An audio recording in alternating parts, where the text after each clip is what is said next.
Hello friends, வாழைக்காய் புட்டு எப்படி பண்ணலாம் பார்க்கலாமா?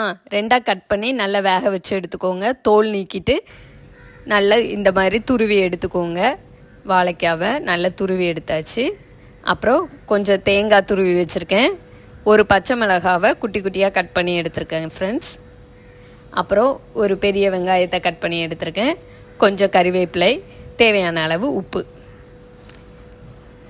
இப்போது துருவி வச்சுருக்கிற வாழைக்காய் கூட தேங்காவை ஆட் பண்ணிவிட்டு தேவையான அளவு உப்பு ரொம்ப கம்மியாக போட்டால் போதும். இது நிறைய உப்பு தேவைப்படாது ஃப்ரெண்ட்ஸ், பார்த்துக்கோங்க. கம்மியாக உப்பு சேர்த்துட்டு நல்லா எல்லா இடமும் படுற மாதிரி நல்லா கிளறி வச்சுக்கோங்க. அப்புறம் தாளிக்கிறதுக்கு தேங்காய் எண்ணெய் யூஸ் பண்ணுங்கள் ஃப்ரெண்ட்ஸ், நல்லா மணமாக நல்லாயிருக்கும். தேங்காய் எண்ணெய் சூடானத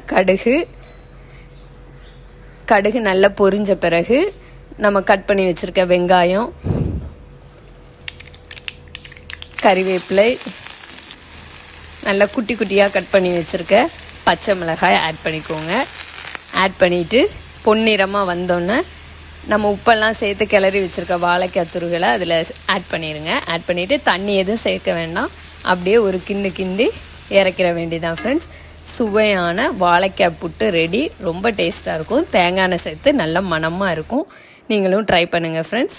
தேங்க்யூ ஃப்ரெண்ட்ஸ்.